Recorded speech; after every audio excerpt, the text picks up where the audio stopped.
महत्वाकांक्षी युवा तपस्वी। विजयनगर में प्रत्येक वर्ष कोई ना कोई उत्सव समारोह आदि हुआ करता था। महाराज कृष्णदेव राय उत्सव प्रेमी ही नहीं, अध्यात्म प्रेमी भी थे। उनका मानना था कि आध्यात्मिक होने का अर्थ यह नहीं है कि आप धार्मिक कर्म कांडों में उलझ जाएं। ये कर्म कांड तो मनुष्य को विचारों की संकीर्णता की ओर ले जाते हैं। यह करो, ऐसे करो बताने वाले कर्म कांड निषेध और वर्जनाओं पर आधारित हैं, क्योंकि ये यह भी बताते हैं कि वह ना करो, वैसा ना करो। प्राय महाराज अपने चिंतन की चर्चा तेनालीराम से करते रहते थे। एक उत्सव के अवसर पर महाराज ने प्रसन्न होकर एक तपस्वी को विजयनगर में कुटिया बनाने के लिए भूमि एवं अन्य सुविधाएं दे दी। तेनालीराम ने महाराज के इस व्यवहार पर अपनी शंका जताई। महाराज, मुझे तो यह युवा तपस्वी कहीं से भी पहुंचा हुआ प्राणी नहीं लगा, और न ही इसमें पंडिती की वैसी प्रखरता है जिससे यह दूसरों का मार्गदर्शन कर सके। फिर आपने यह उदारता क्यों दिखाई? देखो तेनालीराम, मैं विजयनगर का राजा हूं और इससे इतर भी मेरा एक नीतिजीव है। मैं स्वयं आध्यात्मिक चिंतक हूँ। विजयनगर में हर वर्ष आयोजित होने वाले समारोह का उद्देश्य ही है लोगों को जोड़ना। इन समारोहों के समय ऐसे अनेक कार्यक्रम होते हैं जिनमें भाग लेकर या देख सुनकर लोगों की दमित इच्छाओं की पूर्ति हो जाती है। इसलिए विजयनगर के निवासियों में तुम्हें संतोष और उल्लास की कमी नहीं दिखेगी। यही है मेरे शासन की सफलता का पहला सोपान। मेरे पास जब यह युवक पहुंचा तब मुझे यह विश्वास हो गया कि यह युवक महत्वाकांक्षी है, अन्यथा सामान्य साधु संतों की तरह यह किसी के द्वार पर भी जा सकता था। जब इसने मुझसे विजयनगर में कुटिया बनाने की सुविधा मांगी तो मेरे सामने यह बात साफ हो गई कि यह युवक किसी दूसरे राज्य में आया है। इस प्रकार एक राजा के समक्ष वह एक शरणगत की तरह था, तो उसे कुटिया बनाने की सुविधा देकर मैंने राजधर्म अनुकूल कार्य किया है। रही उसके सिद्ध नहीं होने की बात, तो मुझे विश्वास है कि यह सिद्धि तो प्राप्त कर ही लेगा, क्योंकि महत्वाकांक्षी व्यक्ति वांछित को प्राप्त करके ही दम लेता है, महाराज ने कहा। महाराज की तर्क संगत बातें सुनकर तेनालीराम मौन हो गया। धीरे धीरे समय बीतता रहा। महाराज उस युवक को भूल गए। 2 राज्य महोत्सव बीत गए। उस युवक ने महाराज के दर्शन नहीं किए।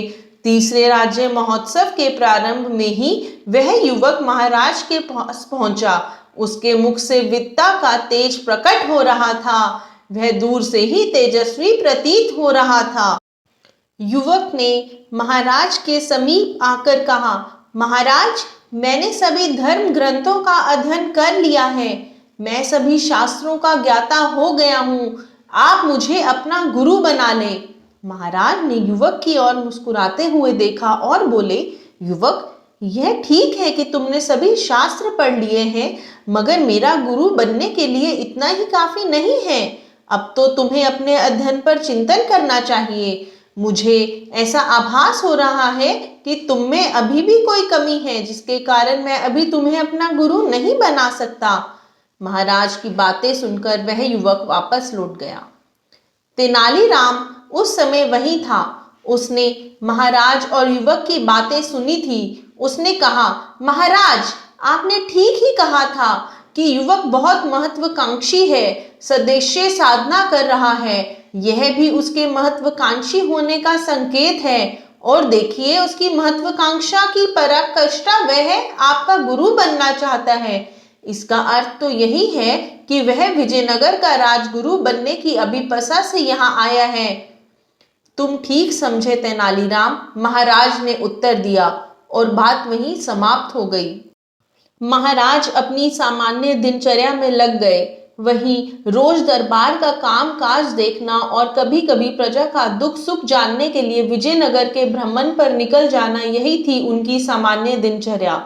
वर्ष बीतते देर नहीं लगी। महाराज अपने अभ्यास के अनुरूप ही वार्षिक समारोह की तैयारियों की स्वयं समीक्षा करते। कौन कौन से कार्यक्रम आयोजित होंगे, कहाँ रंगमंच बनेगा, पंसाला कहाँ लगेगी और भोजनालय कहाँ बनेगा। प्रजा को इस वर्ष के समारोह के समय राज्य की ओर से मिलने वाले भोजन के लिए क्या क्या पकेगा, यानी छोटी से छोटी बात के लिए भी महाराज स्वयं निर्देश दे रहे थे। तेनालीराम हमेशा की तरह उनके साथ था। हर्षोल्लास के साथ विजयनगर का वार्षिकोत्सव आरंभ हुआ। इस वार्षिकोत्सव के आरंभ में वह युवा तपस्वी महाराज के पास आया, लेकिन इस बार उसने महाराज से गुरु बनाने को नहीं कहा। महोत्सव के अवसर पर उसने महाराज को शुभकामनाएं दी तथा महाराज से कहा, महोत्सव के समय रास रंग मनोरंजन के साथ ही उन्हें कोई धार्मिक अनुष्ठान कराना चाहिए। महाराज ने तेनालीराम की ओर देखा। तेनालीराम ने महाराज का भाव समझा और युवा तपस्वी से कहा, प्रभु, सभी धर्म एक सी ही बात करते हैं, इसलिए संशय है कि कौन सा धार्मिक अनुष्ठान किया जाए, और जब तक संशय है तब तक कोई अनुष्ठान हो ही नहीं सकता, क्योंकि संशययुक्त मन से धर्म की बातें संभव नहीं है। युवा तपस्वी ने कहा, आप ठीक कह रहे हैं। तेनालीराम ने उस युवा तपस्वी से विनम्रता के साथ कहा, प्रभु, ऐसा प्रतीत होता है कि आपने चिंतन कार्य तो पूरी निष्ठा से किया है। अब आप निष्ठा पूर्वक मनन कार्य में लगे, तभी आपकी साधना पूरी होगी। वह युवक वहां से चला गया। महाराज महोत्सव का आनंद उठाने में लगे और तेनालीराम सखा भाव से उनके साथ रमा रहा।